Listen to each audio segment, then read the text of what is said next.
Welcome back to my channel, sports fans. Okay, let's get into this one right here.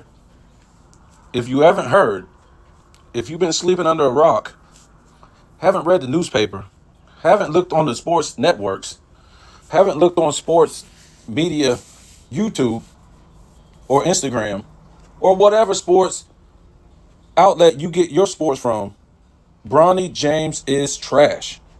That's right. Bronny James is trash. I'm sick of hearing about this kid. He was trash. So let's get into this right here. The guy averaged 7 points per game. Minimal rebounds, minimal assist.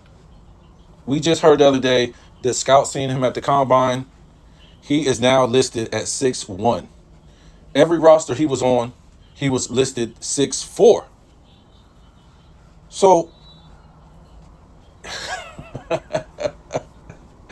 the scout said they were not interested in this guy. He's not ready for the NBA. He's not an NBA player. They wouldn't pick him because he's 6'1". He should be a point guard, but he doesn't have point guard skills. What are we talking about? He can't play the shooting guard because he doesn't have shooting skills. And I told you guys what was going to happen. And don't worry, it's going to get bigger. Where is Bronny James going? Who's going to pick Bronny James when these playoffs end? LeBron wants to play with his son. LeBron needs to retire. Who cares? Who cares? A lot of guys want to play with their sons. Their sons weren't ready for the NBA. If this was the case, both of Michael Jordan's sons should have made the NBA. I don't know what they put up, but I'm sure they put up more than 7 points per game. The guy is trash. Let me say this. LeBron is supposed to be worth over $1 billion. Well, why don't he just let his son go start up a business and live his life? Why is he trying to drag his son into his circus act? Because that's all LeBron is at this point. To me, when LeBron went to Miami, he was nothing but a circus act. You remember? Not 1, not 2, not 3, not 4, not 5, not 6, not 7. Uh-oh. That's what Wade said. Uh-oh. Because Wade knew he messed up. So that's when LeBron became a circus act. Right? Remember, he took his talents to South Beach. That's what people do in a circus, right? They take their circus act from city to city, and that's what LeBron did. He became a circus act, taking his talents, his whatever talents you want to call it, limited talents, from city to city, right? That's what he did all his career. So he's been nothing but a circus act, and he knew that. He knew once he melted down in the 07 finals, melted down in 09, 2010, and had to build a super team, he was never going to be in the GOAT debate or in the top 5. According to the paid-off media, he's 1 and 2, right? So he doesn't want his circus act to end because he's going to be quickly out of the top 5 of all time. He knows it. Only thing's holding him up in that top 5 is the media. Because the media was stuck with him once it was over for Kobe, after Kobe hurt himself. What was that, 2012 or something? 13? They were stuck with LeBron James, a loser, a circus act. They had no more. Remember what was supposed to happen. Once Jordan retired, guys like Tracy McGrady, Vince Carter, Grant Hill, and even Allen Iverson was supposed to carry the game the 2000s. They didn't want Kobe to do it no more because Kobe had already won 3 and they didn't like Kobe. Imagine you won 3 championships at 22 years old already. And all Kobe needed once Shaq left was another Hall of Fame player. Imagine if he got that in 2005. How many championships he would have won. But instead, they wasted all his years until about 2008 for like, what, 3 years? They wasted all those years. And don't think that the NBA didn't have a hand in that. Because if they wanted Kobe to have another Hall of Famer in 2005, that's what he would have had. You saw Shaq, he went straight to Wade. What was Kobe left with? So, of course, Kobe was only 22 and had 3 rings, 22, 23? They didn't want him. And he was already Michael Jordan-like in the easier era. Remember, they got away with hand checking in 2004, 2005 offseason. And that's when Kobe started going crazy, scoring all these points. LeBron finally makes the playoffs after missing it for 2 years. So this is who the NBA was stuck with, this circus act. And it was no longer about winning.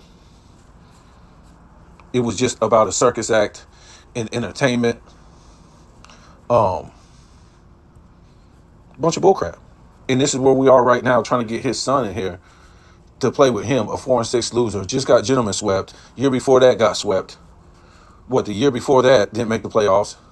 The year before that, what was he? First round knockout, right?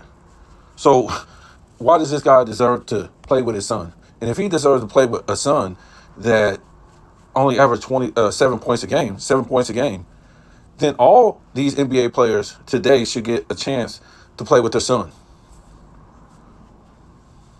If they're still in the NBA, if their son goes to college.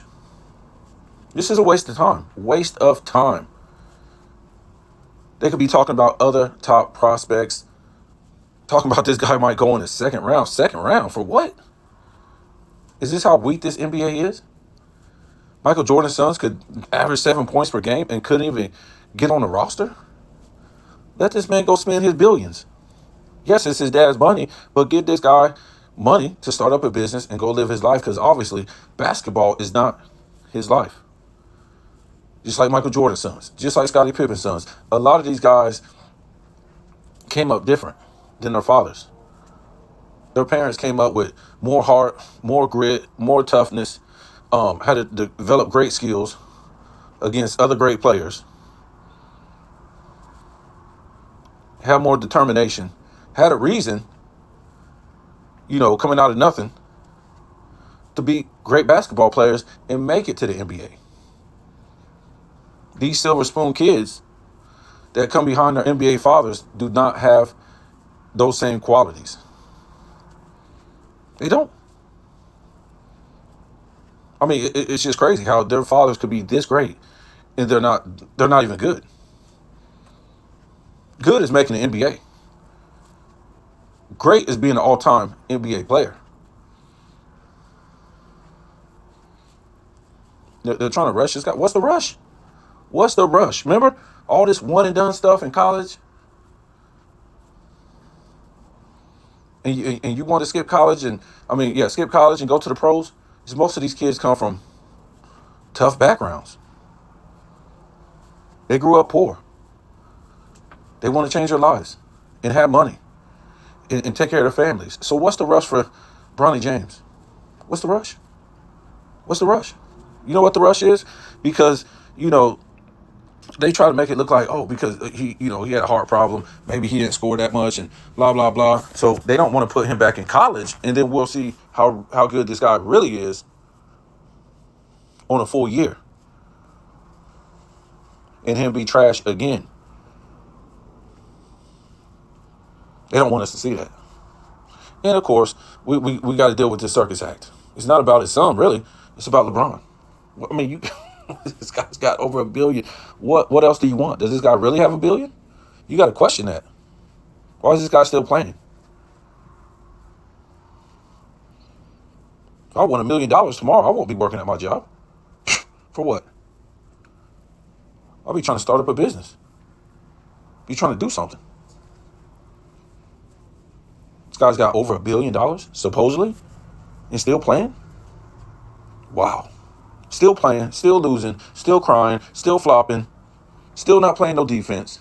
So he don't play no defense. What kind of defense is his son going to play? He can't shoot, so he can't teach his son how to shoot. LeBron's not a good rebounder. What's he going to teach his son? So his son is undersized. So they basically lied about his height. Now, they do this sometimes, even on NBA rosters. Guy might be 6'5", and they'll say 6'6". But to be 6'1", and they list this guy at 6'4"?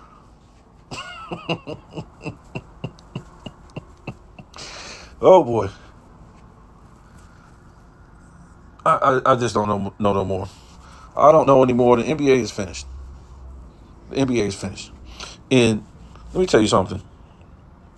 I'm not trying to be sexist, but get these WNBA players off ESPN talking about the NBA.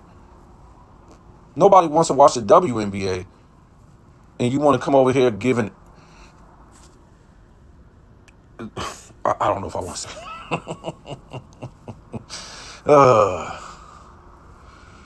There's always been women on ESPN.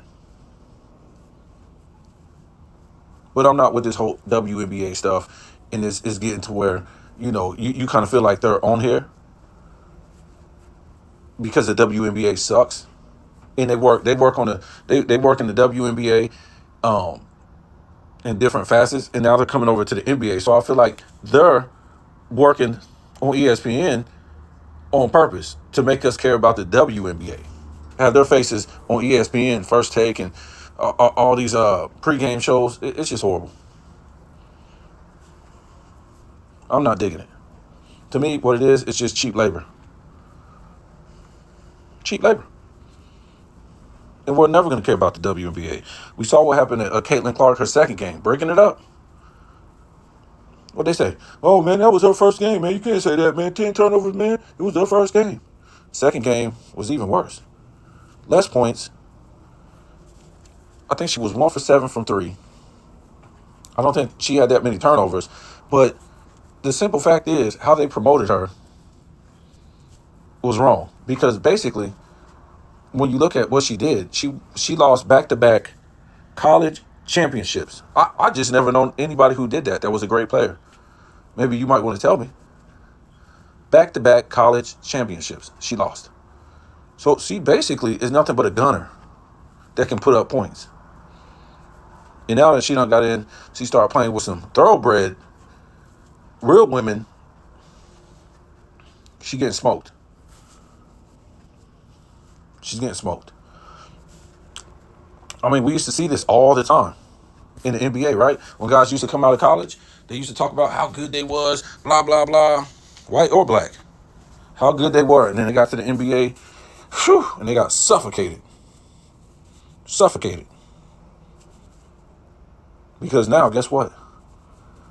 You're playing against the best of the college players. In college, you're playing against the best of the high school players. Now you're playing against the best of college players, or the best of the world. Best in the world. That's who you're playing against. So I guess you can say the WNBA is playing more defense than the NBA. Because if a person these days, like a Caitlin Clark, and if it was a man that was in the NBA, this dude would be scoring at will. Because you can't even play defense in the NBA, right? Luka. Two chubby dudes, Joker and Luka, with not a cut on their arm, can't jump 2 feet off the ground, slow, unathletic, is running the NBA. Go look at the numbers. Who's better? Who is better? And it's really exposing the NBA, let Joker win again. Let Joker and Luka make the finals. Well, no, they can't. Go to the Western Conference Finals. Exposed. See, I don't see things like that. I watched basketball in the 80s and 90s, so we didn't call white guys slow, unathletic, and plumbers and stuff like that. We looked at skills. So when you see me just talking about Joker and Luka now, I'm going on what the LeBron fans used to say. Oh, Jordan was playing against plumbers. Slow, unathletic white guys. And this has come back to kill him in the whole LeBron argument. But they forget to tell you about Manu Ginobili beat LeBron 3 times. A slow, unathletic plumber. 3 times. In the Olympics, 2 times in the finals. What about Brett Barry? What was his name? Brent Barry? Won the first plumber to win the dunk contest. Beat LeBron in 07.